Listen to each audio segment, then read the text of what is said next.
Hello students, आज के lecture में हम देखने वाले अकाउंटेंसी एंड फाइनेंशियल मैनेजमेंट का topic introduction to accounting concept and accounting standard का सेकंड पार्ट। इसके पहले के लेक्चर्स में हमने what is accounting concept, accounting principle क्या होता है और कुछ अकाउंटिंग प्रिंसिपल्स हमने एक्सप्लेन किए थे। बाकी के बैलेंस अकाउंटिंग कंसेप्ट जो है वो हम आज के लेक्चर में कंप्लीट करेंगे। सो हमारा जो नेक्स्ट कंसेप्ट है उसका नाम है रियलाइजेशन कंसेप्ट। कंसेप्ट स्टार्ट करने से पहले स्टूडेंट्स, अगर आपने हमारे चैनल को सब्सक्राइब नहीं किया है तो हमारे चैनल को सब्सक्राइब कर ले ताकि आपको लेटेस्ट अपडेट्स मिलते रहे। आप हमारे व्हाट्सएप ब्रॉडकास्ट ग्रुप को भी ज्वाइन कर सकते हैं। व्हाट्सएप ब्रॉडकास्ट को कैसे ज्वाइन करना है उसके लिए वीडियो के डिस्क्रिप्शन में आपको डिटेल्स मिल जाएंगे। तो शुरू करते हैं। नेक्स्ट कंसेप्ट है हमारा रियलाइजेशन कंसेप्ट। अब ये रियलाइजेशन कंसेप्ट क्या होता है कि हमारे बिजनेस के अंदर जो भी इनकम हो रहे हैं उन्हें हम कब रियलाइज़ करेंगे, यानी हम हमारे बुक्स में उन्हें कब रिकॉर्ड करेंगे, at what period of time वो हमारे इनकम हो गए हैं, ऐसा हम उसे कंसीडर करते हैं, उसे कहते हैं realisation concept. So the realisation principle is a revenue recognition principle, यानी कि रेवेन्यू यानी इनकम। तो इनकम को रिकॉग्नाइज करने का ये प्रिंसिपल है दैट स्टेट्स दैट इनकम और revenue is recognised only when earned, right. So हम हमारे बुक्स में उसे कब हमारा इनकम बोलकर रिकॉर्ड करते हैं, तो उसके बारे में ये प्रिंसिपल है। So the company is reasonably certain that the payment against the same will be received from the customer, right. So ये कब रिकॉर्ड करेंगे, जब कंपनी को पता है कि हाँ ये पेमेंट हमें आने ही वाला है, राइट। तब हम लोग वो हमारे बुक्स में क्या कर सकते हैं, रिकॉर्ड कर सकते हैं। It generally occurs when the underlying goods are delivered. अगर हम गुड्स के केस की बात करें तो ये तब रिकॉर्ड किया जाता है जब क्या होगा, गुड्स हम सामने वाले कस्टमर को डिलीवर कर देते हैं और जो भी उस गुड से रिलेटेड रिस्क और रिवॉर्ड्स है वो क्या हो जाते हैं, उस कस्टमर को ट्रांसफ़र हो जाते हैं, right. For example if I से कि अगर हमने किसी पर्सन को, राइट, कोई फॉर एग्जांपल अगर हमारा इलेक्ट्रॉनिक्स का शोरूम है और कोई पर्सन हमारे पास आता है कि सर मुझे टीवी बुक करना है, और वो टीवी बुक करता है और वो मुझे कहता है कि 10 दिन के बाद सर मैं आपको मुझे डिलीवरी देने हैं, ठीक है। सो इस केस में क्या होगा, आज वो बुकिंग कर रहा है पैसे देकर, बट मैं उसे आज मेरा इनकम रिकॉग्नाइज नहीं करूँगा। वो इनकम मेरा रिकॉग्नाइज तब होगा जब क्या होगा, उस गुड्स का डिलीवरी उसको हो जाता है और उस गुड्स से रिलेटेड जो भी रिस्क है कि अभी इसको कुछ भी हुआ तो वो आपकी जिम्मेदारी है, तो उस पीरियड ऑफ टाइम पर मैं क्या करूँगा, मेरा इनकम उसे रियलाइज़ करूँगा, राइट। मतलब तब मुझे रिकॉर्ड करना है कि हाँ ये मेरा इनकम हो गया, ओके। इसके बाद income such as interest dividend, right, जो हमारे इंटरेस्ट या डिविडेंड के इनकम होते हैं, ये तब हमारे बुक्स में हम रियलाइज़ करते हैं जब क्या होता है, हमें वो कैश में रिसीव्ड होता है या तो फिर वो अभी जब अर्न हो जाएगा। अर्न हो जाता है इसका मतलब वो ड्यू हो गया, राइट। अगर मैंने कहीं पर पैसा इन्वेस्ट किया है तो और आज उसका मंथ ख़त्म हो रहा है तो आज उसका इंटरेस्ट ड्यू हो गया, वो मुझे मिलना चाहिए, तो मैं उस पीरियड में क्या करूँगा, उसको रिकॉर्ड कर दूंगा। या तो फिर वो पैसे मुझे मिल गए हैं तो उसे हिसाब से मैं क्या कर सकता हूँ, उसे रिकॉर्ड कर सकता हूँ, ओके। सो गुड्स के केस में जब हमारा डिलीवरी हो जाता है, रिस्क और रिवॉर्ड ट्रांसफ़र हो जाता है सामने वाले पर्सन को, तब हम लोग रिकॉर्ड करते हैं। And in case of services, जब हमने सर्विस प्रोवाइड कर दी उन पर्सन को, तब हम लोग हमारा इनकम उसे रिकॉग्नाइज कर लेते हैं। और in case of interest and dividend, right, जब आपको पैसे मिलते हैं या तो फिर आपने वो जब इंटरेस्ट या डिविडेंड अर्न किया, आप उस पीरियड में उसे क्या करोगे, रिकॉर्ड करते हो। सो ये था हमारा रियलाइजेशन कंसेप्ट। इसके बाद हम आ जाते हैं हमारे नेक्स्ट कंसेप्ट पर, जिसका नाम है ड्यूअल एस्पेक्ट। अब ड्यूअल का मतलब क्या होता है, two, right. Dual aspect concept क्या कहता है कि हमारे यहाँ पर जो भी ट्रांजैक्शंस होते हैं, राइट, उनके दो एस्पेक्ट होते हैं, एक रिसीविंग एस्पेक्ट और एक गिविंग एस्पेक्ट, राइट। तो हम लोग एक डेबिट इफेक्ट, क्रेडिट इफेक्ट, ऐसे दो इफेक्ट शो करते हैं हर जर्नल एंट्री के लिए, राइट।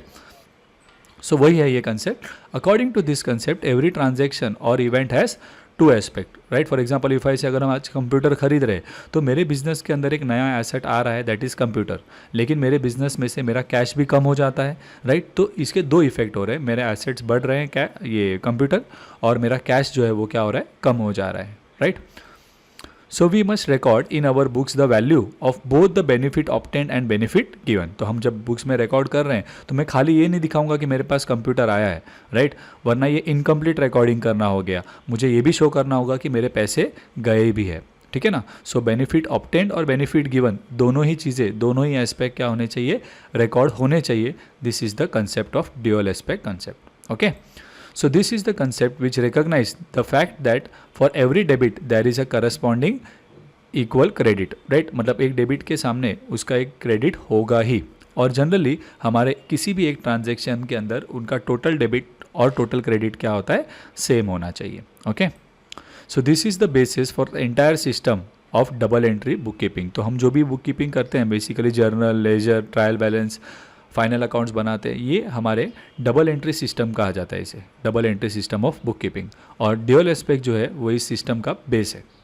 ओके, सो ये था हमारा ड्यूअल एस्पेक्ट कंसेप्ट. इसके बाद आ जाते हैं हम लोग नेक्स्ट कंसेप्ट के ऊपर, जिसका नाम है कंजर्वेटिज्म कंसेप्ट.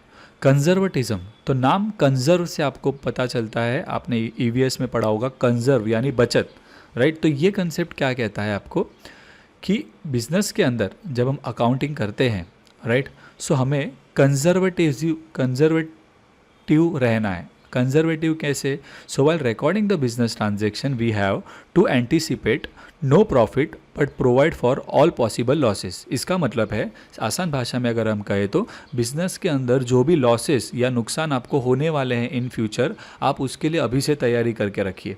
आप अपने उसी बुक में अभी से आप उसको एक्सपेंस बोलकर शो कर सकते हो. जैसा आप फाइनल अकाउंट्स में आप अगर reserve for doubtful debt RDD है, आपका आरडीडी हुआ नहीं बट आपको लग रहा है कि बैड डेट हो सकता है, तो आप उसे अभी ही अपने प्रॉफिट एंड लॉस में क्या करते हो, डेबिट साइड में शो कर देते हो, राइट.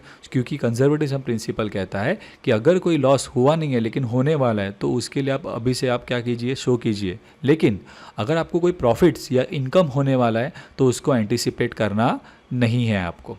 ठीक है.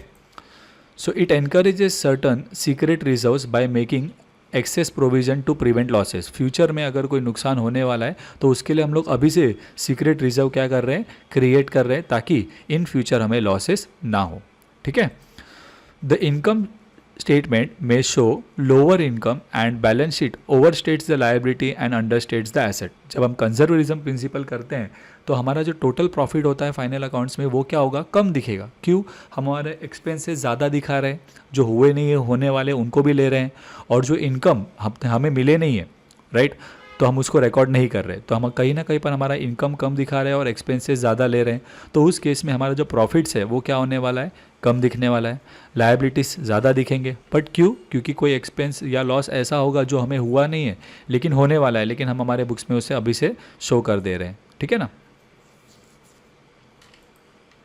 This policy of recording is asking the accountant to play safe, right. ये जो पॉलिसी है कंजर्वेटिज्म प्रिंसिपल या कंजर्वेटिज्म कंसेप्ट, इसका मतलब ये है कि हम हमारे अकाउंटेंट को कह रहे हैं कि आप जब अकाउंटिंग कर रहे हो तो सेफ रह के अकाउंटिंग करिए. मतलब ही कि एक्सपेंसेस अगर आप ज़्यादा दिखा रहे हो तो कोई प्रॉब्लम नहीं, इनकम जब तक हुआ नहीं है तब तक हम दिखा रहे नहीं है.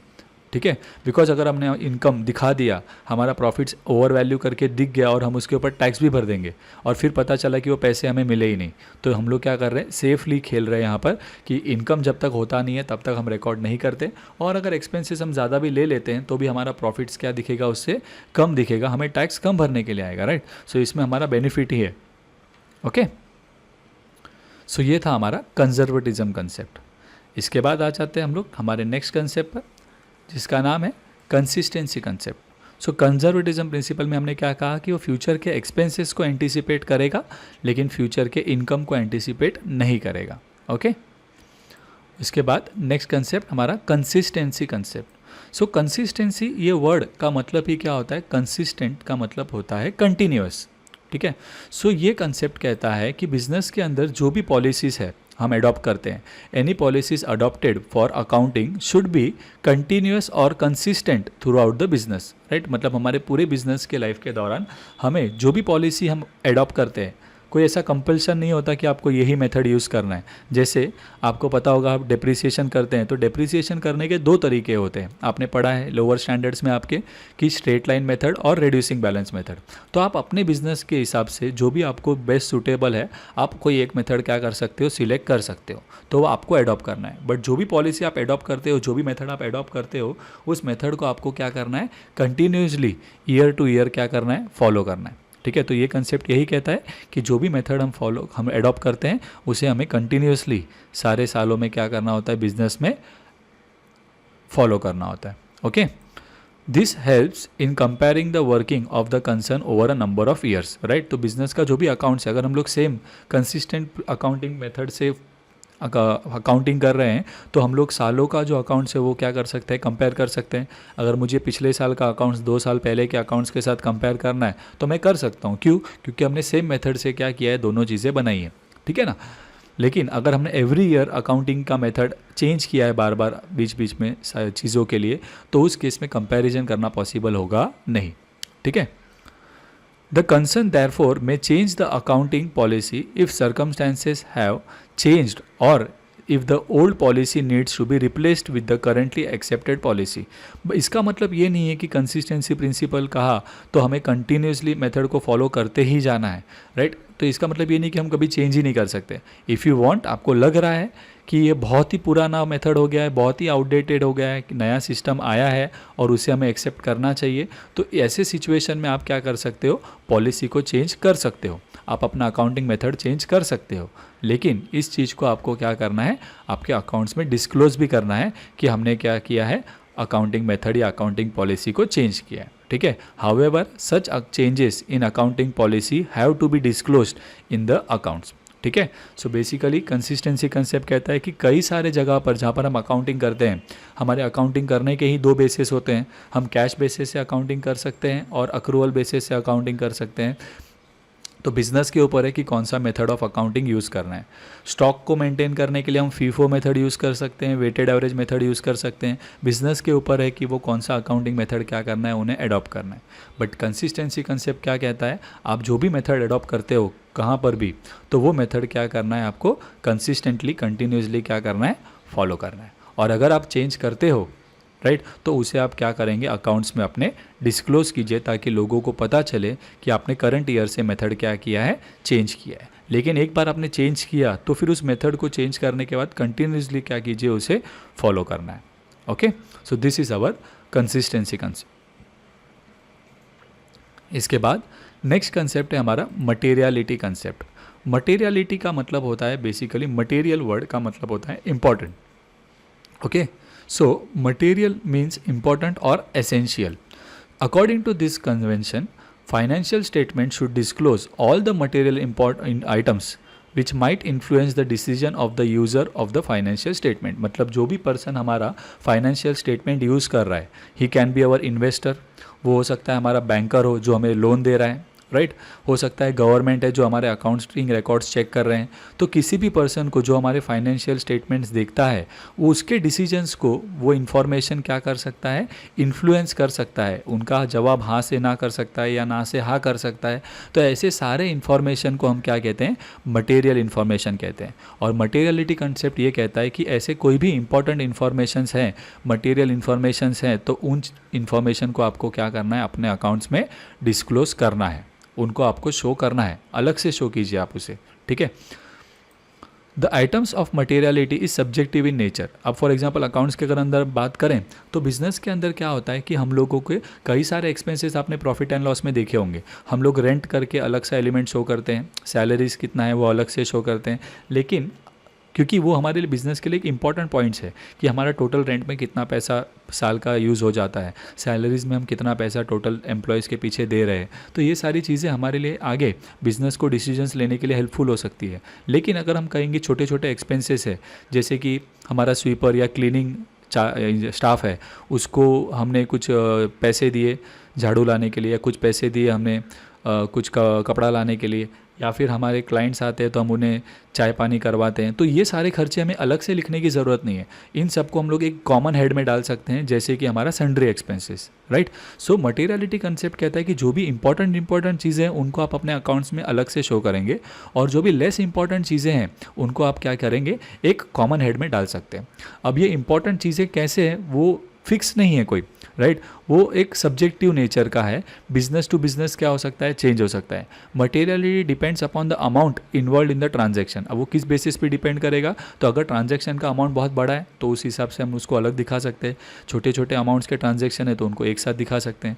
साइज़ ऑफ द बिजनेस कितना बड़ा है, नेचर ऑफ इन्फॉर्मेशन कितना है, वो उसका क्या है, कितना इंपॉर्टेंट है, लेस इंपॉर्टेंट है, मोर इम्पॉर्टेंट है, राइट। और पर्सन के डिसीजन मेकिंग पर, राइट, वो कितना डिपेंड करता है। तो इन सारी पॉइंट्स के हिसाब से वो डिसाइड किया जाता है कि वो इन्फॉर्मेशन जो है वो मटेरियल इन्फॉर्मेशन है या नहीं, ठीक। ठीक है। बट बेसिकली मटेरियल कंसेप्ट क्या कहता है कि अगर कोई भी ऐसा मटेरियल इन्फॉर्मेशन है तो उसे हमें क्या करना है, हमारे अकाउंट्स में डिस्क्लोज करना है। Okay, so an in item material to one person, मतलब एक आइटम जो कि मटेरियल होगा यानी इंपॉर्टेंट होगा किसी एक पर्सन के लिए, हो सकता है कि वो दूसरे पर्सन के लिए इंपॉर्टेंट ना भी हो, ठीक है ना। सो ये मटेरियल टर्म जो है वो क्या है, एक सब्जेक्टिव इन नेचर है, सबके लिए अलग अलग हो सकता है। सो ये था हमारा मटेरियलिटी कंसेप्ट। इसके बाद आ जाते हैं हम लोग हमारे नेक्स्ट अकाउंटिंग कंसेप्ट यानी प्रिंसिपल पर, जिसका नाम है डिस्क्लोजर कंसेप्ट। ये कंसेप्ट क्या कहता है, डिस्क्लोज का मतलब होता है क्लोज मतलब बंद, डिस्क्लोज का मतलब होता है टू शो, ठीक है ना।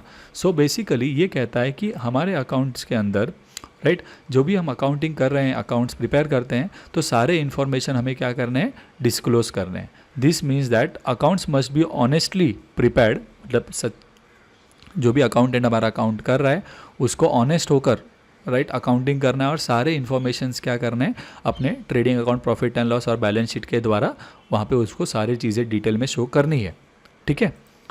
The accounting reports should disclose full and fair information to the related parties. तो जब हम लोग अकाउंटिंग रिपोर्ट्स प्रिपेयर करते हैं, मतलब हमारा trading account, profit and loss, balance sheet, तो ये डिस्क्लोजर कंसेप्ट कहता है कि उसमें सारे के सारे इन्फॉर्मेशंस जो भी ज़रूरत वाले होंगे राइट, जिन भी रिलेटेड पार्टीज़ को, वो उसमें अंदर होना चाहिए, ठीक है।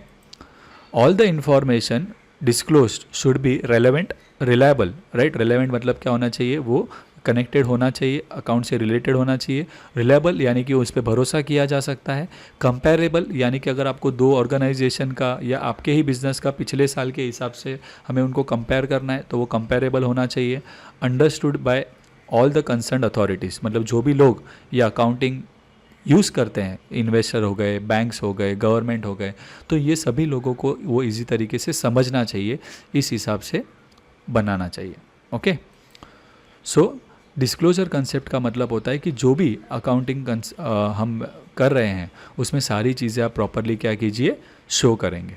ओके, अब ये डिस्क्लोजर कहाँ करना होता है, क्या है, तो आपके फाइनल अकाउंट्स के अंदर तो हम चीज़ें शो करते ही है, लेकिन उसके अलावा हमने अभी कई सारे अकाउंटिंग प्रिंसिपल्स में देखा कंसिस्टेंसी एंड ऑल में कि अगर हम मेथड चेंज कर रहे हैं तो डिस्क्लोजर करना है, तो उस केस में हम कहाँ शो करेंगे, तो बैलेंस शीट के नीचे हम फुट नोट्स में राइट उसको क्या करते हैं, लिखते हैं कि हमने इस साल से अकाउंटिंग मेथड क्या किया है, चेंज किया है, तो उसको डिस्क्लोज करने का जगह वहाँ होता है, ठीक है। सो यहाँ पर हमारा ये डिस्क्लोजर कंसेप्ट कंप्लीट हो जाता है। इसके बाद अब आ जाते हैं हम लोग हमारे लास्ट टॉपिक पर, जिसका नाम है अकाउंटिंग स्टैंडर्ड। अकाउंटिंग स्टैंडर्ड्स का मतलब क्या होता है स्टूडेंट्स, तो जो भी रूल्स एंड रेगुलेशंस की तरह है, ये क्या है, अकाउंटिंग स्टैंडर्ड मतलब फ्रेमवर्क, लीगल फ्रेमवर्क है कि आपको इस कायदे के अंदर ही क्या करना है, अकाउंटिंग करना है, ठीक है। Accounting standards are those accounting principles which are recommended और enforced by any authority such as institute of chartered accountant of India यानी ICAI, राइट, या ICAI ने कोई रूल बनाया है, या फिर any law such as companies act और इनकम टैक्स एक्ट के अंदर कोई भी रूल या रेगुलेशन बना होता है, राइट, उसे हम क्या कहते हैं, अकाउंटिंग स्टैंडर्ड कहते हैं, ठीक है। The main objective of accounting standard, ये जो अकाउंटिंग स्टैंडर्ड्स ऐसे कॉमन रूल्स जो सभी को फॉलो करने हैं, इसका ज़रूरत क्या है, इसका मेन ऑब्जेक्टिव क्या होता है, is to standardise the accounting principle to ensure consistency. Standardise का मतलब क्या होता है, यूनिफॉर्म, सेम, सिमिलैरिटी होना चाहिए, राइट। अगर सारे बिजनेस ऑर्गेनाइजेशन सब लोग अलग अलग रूल्स फॉलो कर रहे हैं तो क्या होगा, सिमिलैरिटी नहीं रहेगा। बट अकाउंटिंग स्टैंडर्ड्स अगर है तो सारे बिजनेस ऑर्गेनाइजेशन को ये अकाउंटिंग स्टैंडर्ड्स फॉलो करने हैं, तो हमें क्या मिलेगा, यूनिफॉर्मिटी देखने मिलती है कि सारे बिजनेस ऑर्गेनाइजेशन का फॉर्मेट हम देख पाएंगे, सेम रहेगा। उसके अंदर लिखने के जो ऑर्डर होते हैं एसेट्स और लायबिलिटी के, वो आपको दिखेंगे, सेम रहेंगे, राइट।